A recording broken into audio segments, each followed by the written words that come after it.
Con mucha alegría les saludamos con el gusto de siempre y le damos la bienvenida a nuestro curso sobre la Iglesia, Catecismo de la Iglesia Católica. Hemos estado viendo las diferentes partes del Catecismo, estamos viendo la parte tercera que se llama lo que celebramos. Entonces estamos viendo los sacramentos. En la semana pasada, en la última clase, vimos el sacramento del bautismo, en el cual nos introducía a la Iglesia. Iniciamos una vida cristiana, quedábamos injertados en Cristo y participamos como miembros del cuerpo de Cristo, que es la Iglesia.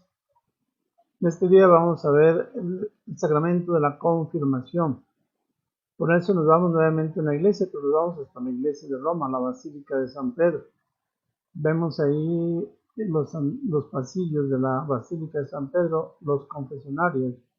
Pero vemos también ahí algunas gentes que están ya participando, actuando, viviendo en la actividad de la iglesia, pero no solamente dentro de la iglesia, sino fuera de la iglesia. Pero estamos en la Basílica de San Pedro por aquellas palabras de Jesús que le dijo a Pedro: tú eres Pedro y sobre esta piedra edificaré mi iglesia. Yo oraré por el Padre ante ti para que tú te dé a Dios por tu fe, para que tu fe no desfallezca, y tú confirma a tus hermanos en la fe. Jesús mismo le promete a Pedro la fuerza del Espíritu Santo para que él, confirmado en la fe por la oración de Jesús y por la acción del Espíritu, él confirme a sus hermanos. Y así, todo bautizado, después de bautizarse, después de injertarse en la iglesia y en el cuerpo de Cristo, participa del don del Espíritu Santo dado por Dios, prometido por Dios a Pedro y a todos los que Pedro los confirme en la fe. Por eso desde Roma Dios asiste a toda la iglesia y nos invita para que confiemos en Él con la promesa de que los poderes del infierno no prevalecerán sobre ella. Esta clase entonces es sobre el sacramento, sobre el sacramento de la confirmación, en el cual nosotros recibimos el Espíritu Santo. Veamos nuestra clase del día de hoy. El sacramento de la confirmación: reciban el Espíritu Santo en plenitud. De manera que la promesa del Padre es grande y nos hace crecer y creer en la enseñanza de cómo, por medio de la confirmación en la fe que recibimos en el bautismo, el Espíritu Santo nos da sus dones, su gracia, para dar frutos de Espíritu Santo. El sacramento de la confirmación, según el Catecismo de la Iglesia Católica, este sacramento constituye el conjunto de los sacramentos de la iniciación cristiana, cuya unidad debe de ser salvaguardada, y son los siguientes: el bautismo, la confirmación y la Eucaristía, sacramentos de iniciación cristiana. Y nos pide la Iglesia, el Catecismo, que procuremos que sean uno solo, que en ellos nosotros podamos no solamente iniciar, sino crecer y vivir en la confirmación con Cristo. Por lo tanto, recordamos que el bautismo es el nacimiento de una vida nueva en Cristo. La confirmación afianza nuestro compromiso de vivir una vida en Cristo mediante la acción directa del Espíritu Santo. Afianza el compromiso de vivir una vida en Cristo que hemos iniciado en el bautismo, pero ahora mediante la acción directa del Espíritu Santo dar frutos de vida nueva. Y la Eucaristía, que nos alimenta y fortalece con el cuerpo y la sangre de Cristo para vivir esa misma vida en plenitud. Enseñanza del Catecismo en el número 1285. De tal manera que si es importante el bautismo, es también más importante la confirmación, en la cual recibimos los dones del Espíritu Santo, pero la Eucaristía ya no solamente recibimos la gracia o la confirmación del Espíritu Santo, sino recibimos al mismo Cristo y nos unimos al cuerpo y la sangre de Cristo en una vida en plenitud. El sacramento de la confirmación, por lo que los bautizados avanzamos por el camino de la iniciación cristiana, quedan enriquecidos con el don del Espíritu Santo, don, regalo, gracia, virtud del Espíritu Santo, del mismo Dios, vinculándonos más perfectamente a la Iglesia, nos fortalece y nos obliga con mayor fuerza a que de palabra y obra seamos testigos de Cristo, propaguemos y defendamos la fe. El sacramento de la confirmación nos une más íntimamente a la Iglesia y nos enriquece con la fortaleza especial del Espíritu Santo, enseñanza que está contenida en el Catecismo de la Iglesia Católica, número 879. El Espíritu Santo en el Antiguo Testamento, vamos a ver un poco de la historia y de dónde procede y cómo está edificándose la Iglesia desde el Antiguo Testamento con la acción del Espíritu Santo. Los profetas anunciaron que el Espíritu Santo reposaría, descendería sobre el Mesías esperado, Isaías 11:2, para realizar su misión salvífica. Ezequiel escuchó una voz que le dijo: levántate, hijo de hombre, porque voy a hablarte. El Espíritu entró en mí y me puso en pie. Ezequiel capítulo 2, versículo 1 y 2.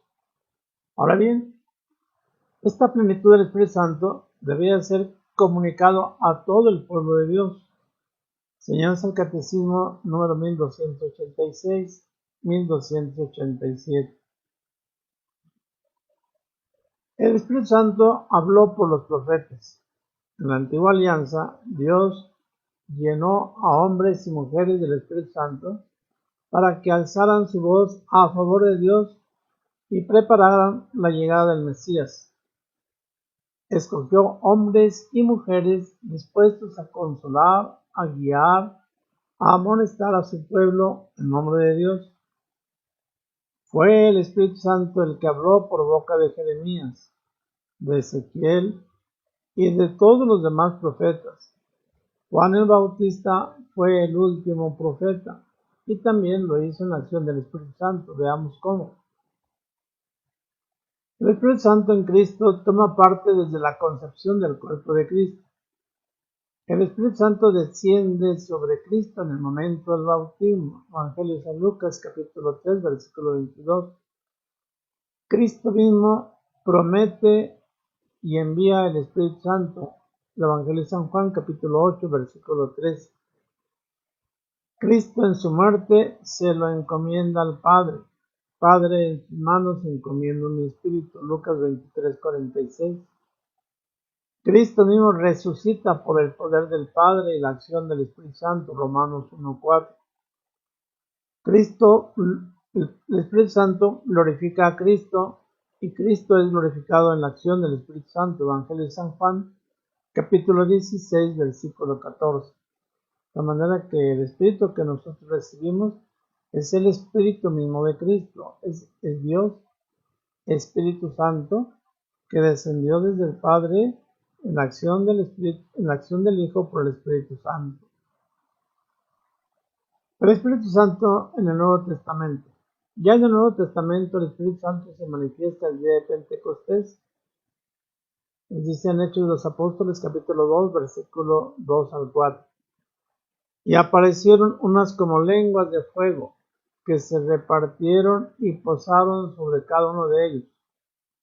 Todos quedaron llenos del Espíritu Santo y comenzaron a hablar según le hacía expresarse el Espíritu a cada uno.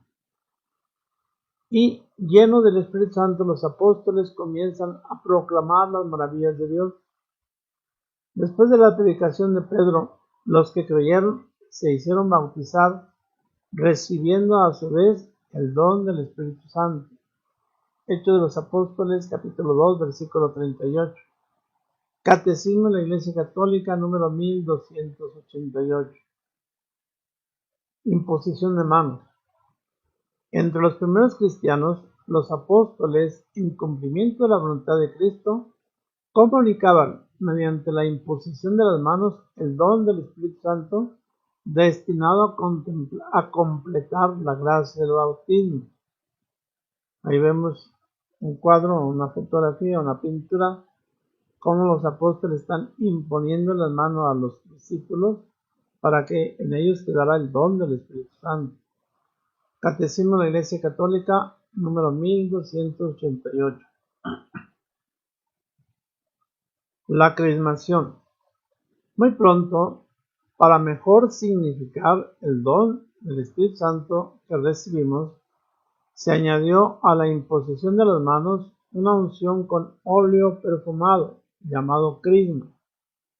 Esta unción ilustra el nombre de cristiano, que significa ungido.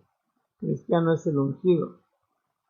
Tiene su origen el nombre de Cristo, al que Dios ungió con el Espíritu Santo después de su bautismo en el río Jordán. Catecismo número 1289.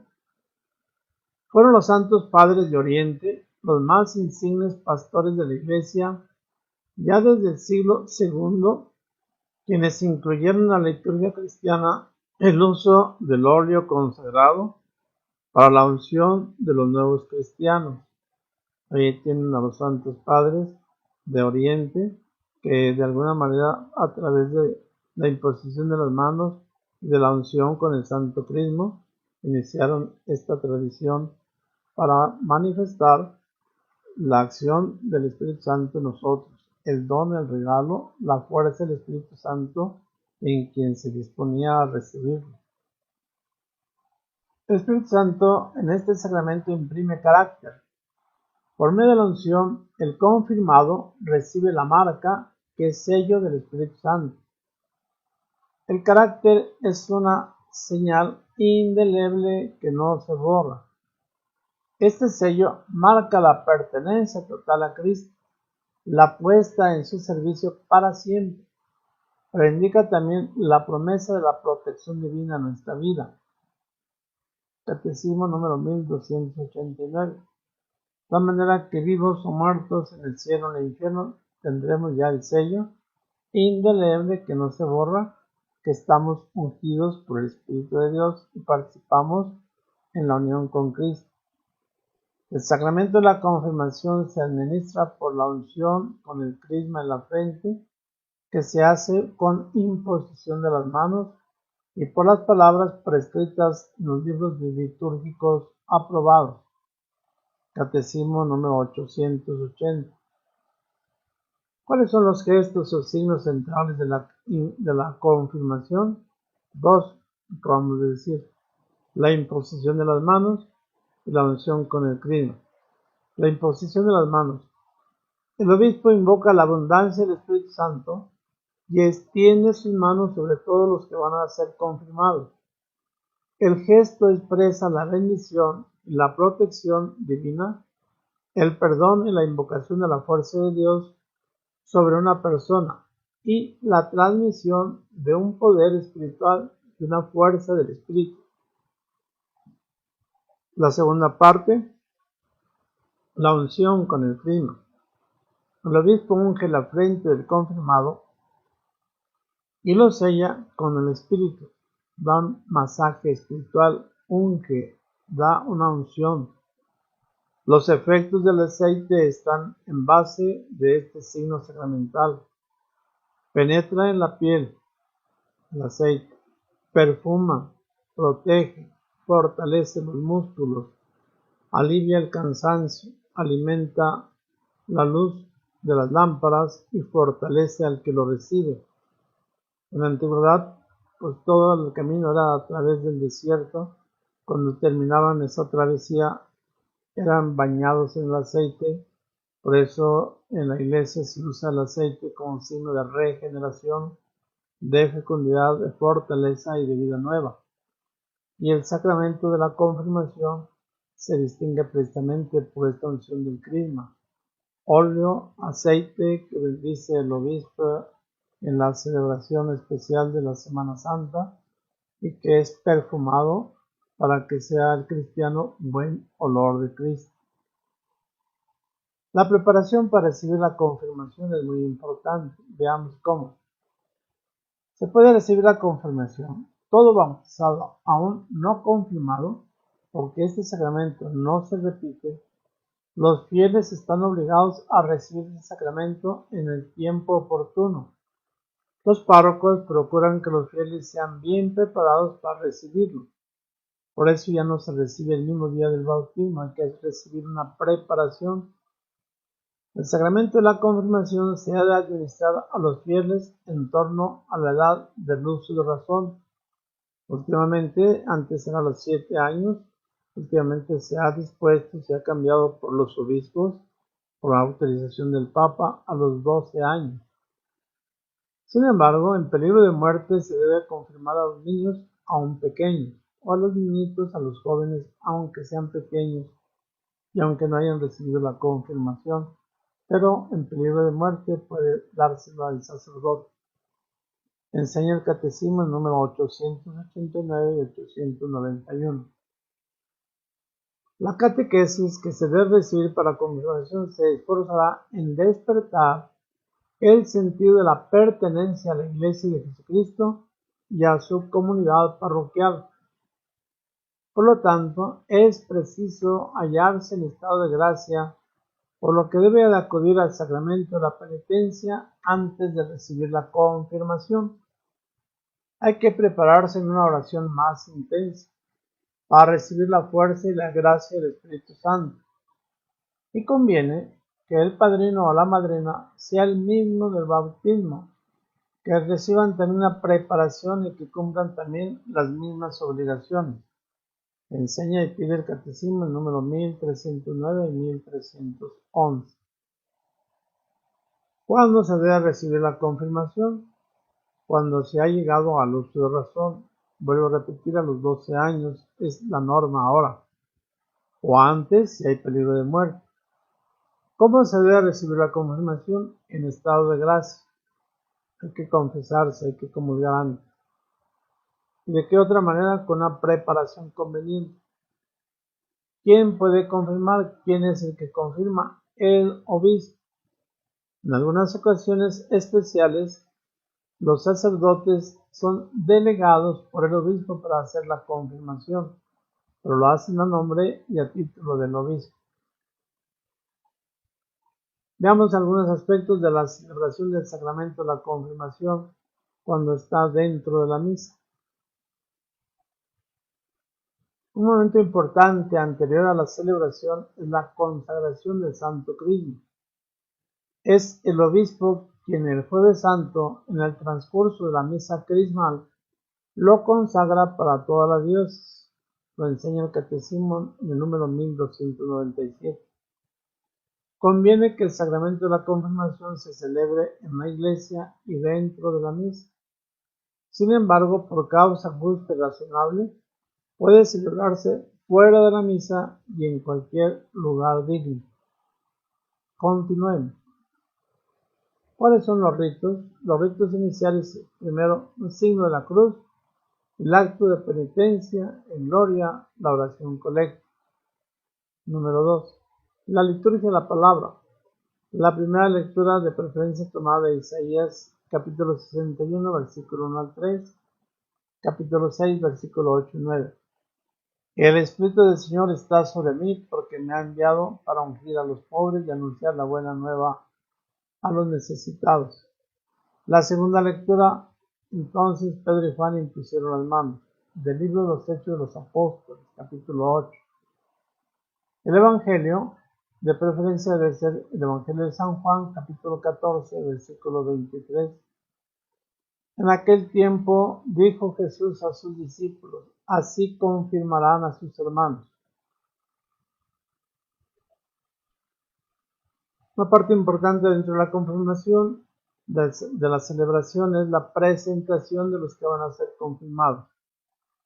Normalmente se hace con estas o otras palabras semejantes. Se le dice, Señor Obispo, esta comunidad parroquial le presenta a este grupo de jóvenes para que por medio de la imposición de las manos y la unción con el crisma reciban la fuerza del Espíritu Santo, para que les ayude en su vida de cristianos y sepan dar testimonio del amor de Dios a los hombres y mujeres de este tiempo. A lo largo de un tiempo estos jóvenes se han ido preparando y han descubierto la presencia de Dios en sus vidas. Por eso ahora se acercan a recibir el don y la gracia del Espíritu Santo en la confirmación. Antes de esta unción tiene que hacerse una renovación de las promesas del bautismo. El obispo hace la siguiente oración: antes de recibir el don del Espíritu Santo, conviene que renovéis ante mí, pastor de la Iglesia, y ante los fieles aquí reunidos, testigos de vuestro compromiso, la fe que vuestros padres y padrinos en la unión de la Iglesia profesaron el día de su bautismo. El obispo hace una serie de preguntas a las que se contestará sí, si acepto, si quiero, si busco. Viene después la imposición de las manos. El obispo de pie con las manos juntas y de cara al pueblo dice esta oración: oremos, hermanos, a Dios Padre Todopoderoso y pidámosle que derrame el Espíritu Santo sobre estos hijos de adopción, que renacieron ya a la vida eterna en el bautismo, para que los fortalezca con la abundancia de sus dones, los consagre con su unción espiritual y haga de ellos imágenes perfectas de Jesucristo. Se invita a que todos oren en silencio un momento. Los que van a ser confirmados se forman según las indicaciones, ya que el obispo pasará imponiéndole la mano a cada uno. La crismación. Un presbítero presenta el santo crisma al obispo y en este momento el obispo se pone la mitra. Los padrinos que presenten al confirmado colocan la mano derecha sobre el hombro de este que van a confirmar y el padrino o la madrina dice al obispo el nombre del confirmado. Tengan mucho cuidado, no el nombre del padrino, o mucho menos el nombre del obispo, ni el nombre del párroco. El nombre de aquel que va a ser confirmado: Arturo, Celia, Manuel, sin decir apellido, solamente el nombre. El obispo moja el dedo pulgar de su mano derecha en el santo crisma y hace con él la señal de la cruz sobre la frente del confirmado, diciendo: recibe por esta señal el don del Espíritu Santo. El confirmado debe de responder amén. El obispo le da una pequeña cachetada que simboliza estar listos y dispuestos a sufrir afrentas y trabajos por defender la fe en Jesucristo. Ya que llevar un apostolado y a seguir a Cristo no siempre será fácil, se pide la fuerza del Espíritu Santo y los dones que da este sacramento. Continúa la celebración eucarística, la oración de los fieles, la procesión de las ofrendas, la liturgia eucarística, la comunión y el rito de despedida, como normalmente se hace y se acostumbra. ¿Cuáles son los efectos de la confirmación? Fíjense bien cómo enriquece al que lo recibe. Confiere crecimiento y profundidad de la gracia bautismal. Nos une más firmemente a Cristo. Aumenta en nosotros los dones del Espíritu Santo. Hace más perfecto nuestro vínculo con la Iglesia. Nos da una fuerza especial para defender la fe, siendo un católico de acción, alegre y entusiasta. Nos da fuerza para no sentir jamás vergüenza de la cruz y de seguir a Cristo. El cristiano se convierte en militante, en soldado de Cristo. Esta es la enseñanza del Catecismo número 1303. Y a partir de este momento, aquellos que han recibido el Espíritu Santo lo deben de compartir con los demás. Esto es lo importante. Por eso en la primera plana veíamos una iglesia con algunos cristianos ya caminando. Los que reciben el Espíritu Santo deben de compartirlo con los demás. Ahora bien, quien más se identifican con Cristo, más se llena del Espíritu Santo. Quien hace a un lado las cosas que no son de Dios, deja que el Espíritu Santo entre. Como el ejemplo que muchas veces les digo. ¿Qué se necesita para encender una vela? Pues que esté apagada. Si decimos se necesita la vela, el cerillo y lo demás, no. Podemos tener todo, pero si la vela ya está encendida, qué vamos a encender? Por lo tanto, quien se hace necesario en su vida la necesidad del Espíritu Santo, es el recibir al Espíritu Santo porque sabe que lo necesita y porque lo pide. De esa manera, participamos nosotros de una gracia muy especial, en la cual ya en otro momento veremos cuáles son los dones y los carismas de este Espíritu, para que veamos la riqueza que nos da la confirmación y para que veamos la gracia que Dios concede a todos los que, siendo confirmados, participan del don de Dios, de la misma vida de Dios, del Espíritu mismo de Dios, y se hacen, por lo tanto, templos vivos del Dios único y verdadero que está en el mundo y que viene al mundo cada vez que lo invocamos. Esta presentación sencilla del sacramento de la confirmación nos haga introducirnos más fuertemente en el plan de Dios, en la vida de Dios y en el conocimiento de los dones que Dios nos da y de los frutos que el Espíritu Santo produce en nosotros. Demos gracias a Dios y participemos con alegría y entusiasmo en que el Espíritu Santo, por medio del sacerdote y por medio del obispo que nos ha conferido, nos haga crecer en la fe para alcanzar la salvación y la vida eterna. Demos gracias a Dios, dando el saludo a la Virgen María como el ángel lo hizo. Dios te salve María, llena eres de gracia, el Señor está contigo. Bendita eres entre todas las mujeres, y bendito es el fruto de tu vientre, Jesús. Santa María, Madre de Dios, ruega por nosotros los pecadores, ahora y en la hora de nuestra muerte. Amén. Dulce Madre, no te alejes, tu vista en una parte. Ven conmigo a todas partes, y nunca solo me dejes. Ya que nos proteges tanto como de la Madre, haz que nos bendiga el Padre, el Hijo y el Espíritu Santo, y permanezca con nosotros para dar frutos de vida cristiana. Que así sea y que Dios nos alcance el premio de la gloria eterna. Dios les bendiga.